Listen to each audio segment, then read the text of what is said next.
तो आज हमारे जो स्टूडेंट हैं आज सेमी ऑटोमेटिक वॉशिंग मशीन के स्पिन की वायरिंग करना बताएंगे, कैसे स्पिन की वायरिंग की जाती है। तो हम स्टूडेंटों के द्वारा ही आपको बताएंगे कि हमारे स्टूडेंट किस टाइप से प्रॉपर वायरिंग करना सीखे हैं और कितनी जल्दी से इसको वायरिंग कंप्लीट कर लेते हैं और इनको प्रॉपर तरीके से हर पार्ट की जानकारी है या नहीं है। तो आप देखेंगे कि किस टाइप से ये प्रॉपर तरीके से हमको बता पाते हैं या नहीं। तो सबसे पहले हम इनसे पूछते हैं, आपको ये बताइए ये जो पार्ट लगा हुआ है इसको कौन सा पार्ट बोला जाता है?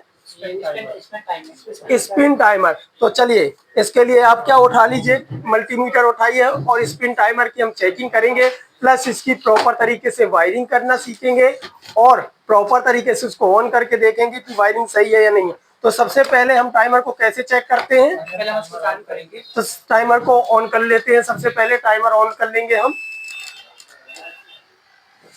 हो गया टाइमर ऑन होते ही देखिए यहाँ पे गिरियां चलना ऑन हो चुकी हैं और यहाँ टक टक की आवाज आना क्या हो चुकी है, चालू। तो स्पिन टाइमर कितने % सही मानते हैं हम? 50% सही मानेंगे। उसके बाद क्या करेंगे? क्लैम मीटर से क्लैम मीटर लेंगे, कंटिन्यूटी सामने रख दीजिए, क्लैम मीटर कंटिन्यूटी सेलेक्ट करेंगे। ओके, दोनों बार में एक टॉप को रख देंगे और देखिए यहाँ पे बजर और रीडिंग आने लगी है। 100% सही है। इसका मतलब ये हमारा टाइमर बिल्कुल ओके है। उसके बाद यहाँ ऊपर कौन सा पार्ट लगा है स्पिन भाग में? ये हमारा डोर स्विच है। डोर स्विच को कैसे चेक करते हैं? डोर स्विच को अपने क्लैम मीटर में हाँ, एक इसको इसके नीचे वाले पार्ट में, इसके ऊपर वाले पार्ट में चेक करते हैं और फिर इसके बाद इसको दबा देंगे। यहाँ बजर आ रही है तो क्या हो गया है?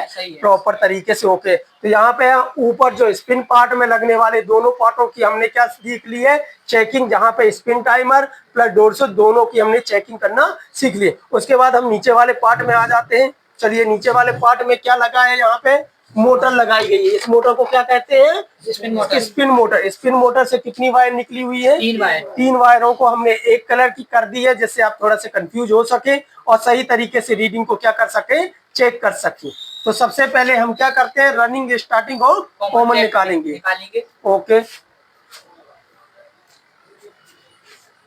चलिए क्लैम मीटर से एक वायर को कनेक्ट उसमें टच किन्हीं 2 वायरों को टच करेंगे तो यहाँ रीडिंग क्या आ रही है? 97 रीडिंग आई। इन 2 वायरों की 97 आई। अगली 2 वायरों को चेक करेंगे, इसकी कितनी आ रही है? 200 रीडिंग आई।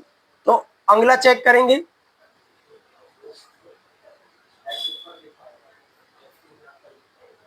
104। 200 किसकी? 2 की आई थी वैल्यू। 2 वायरों की 200 और एक की, ठीक है, तो 2 वायर एक बार और चेक कर लो। 200 किसकी थी? 200। तो एन में से ये रनिंग स्टार्टिंग है और ये कौन सी वायर आपको मिल गई है? तीसरी कॉमन। ये आपकी कॉमन वायर हो गई। चलिए ठीक है, बहुत बढ़िया। उसके बाद हमको क्या करना है? इसकी वायरिंग कंप्लीट करेंगे तो क्या चाहिए? कैपेसिटर चाहिए। यहाँ 5 का कैपेसिटर है डबल वैल्यू का, ठीक है। उसको कैपेसिटर को किस में लगा देंगे हम? रनिंग और स्टार्टिंग में। कैपेसिटर कैसे चेक करेंगे? तो यहाँ पे कैपेसिटर रेंज में लगा देंगे। कैपेसिटर रेंज में लगाइए, ये लगा दिए कैपेसिटर रेंज में। उसके बाद इसको चालू करते देखते हैं, थोड़ा सा ये ब्लिंक होगा। ये देखिए 10 MFD का कैपेसिटर है। तो और हमको इसमें कितना लगाना? 5 का। तो देखिए दूसरी वाली ये 2 रेड कलर की वायरों का MFD देखते हैं हम, ब्लिंक होगा, आया 5 MFD का। तो ये किसके लिए? स्पिन के लिए है। तो इसको रनिंग और स्टार्टिंग में क्या करो? फिट कर दीजिए, लगाइए। तो यहाँ पे हम इसको रनिंग और स्टार्टिंग में लगा देते हैं। जिसमें हमने गठान बांधी है वो रनिंग है, ठीक है। बिना गठान वाला इतना स्टार्टिंग है वो सही। ये हमारे कैपेसिटर और मोटर के कनेक्शन हो गए। कॉमन वायर बची हुई है, इसको क्या दे देंगे? जो हमारी लीड वायर है, मेन वायर सर्विस वाली है, उसमें क्या करते हैं? यहाँ पे अर्थिंग यानी न्यूट्रल की सप्लाई यहाँ पे हम यहाँ पे दे देते हैं। न्यूट्रल की सप्लाई दे दिए, अब फेज दे देंगे। तो चलिए फेज दीजिए। कहाँ जाएगी ये सप्लाई? फेज की डोर स्विच में जाएगी। डोर स्विच में जाएगी। चलिए इसको हम यहाँ पे लगा देते हैं और इसको कहाँ लगा देंगे? डोर स्विच में। तो ये डोर स्विच की एक लाइन पे हम इसको कंप्लीट लगा देते हैं।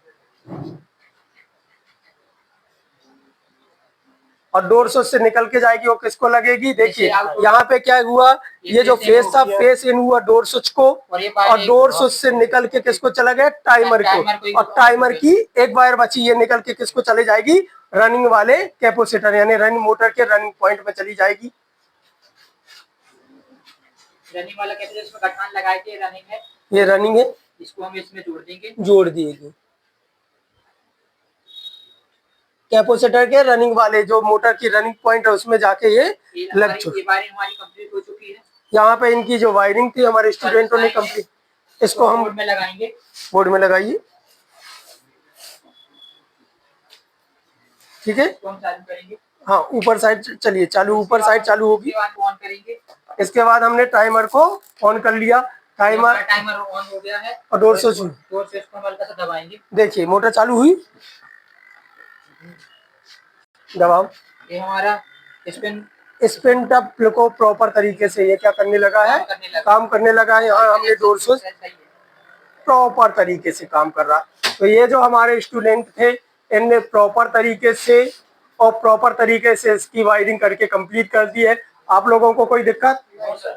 और ये आपने जो वायरिंग सीखी है ये हमारी दूसरे पहले दिन हमने वायरिंग करने का आपको तरीका सिखाया था, और आज इसकी आपने सेमी ऑटोमेटिक के स्पिन पार्ट की क्या करके तैयार कर दी, प्रैक्टिकल किया है। 1 से 2 दिन आप इसकी वायरिंग करेंगे। इसके बाद हम किसके पार्ट की वायरिंग करना सीखेंगे, मोटर के वॉश वाले पार्ट की वायरिंग करेंगे। तो इस टाइप से अगर आप भी सीखना चाहते हैं हमसे AC fridge washing machine repairing को, तो जुड़िए हमारे इंस्टीट्यूट टेक्निकल वर्ल्ड जबलपुर।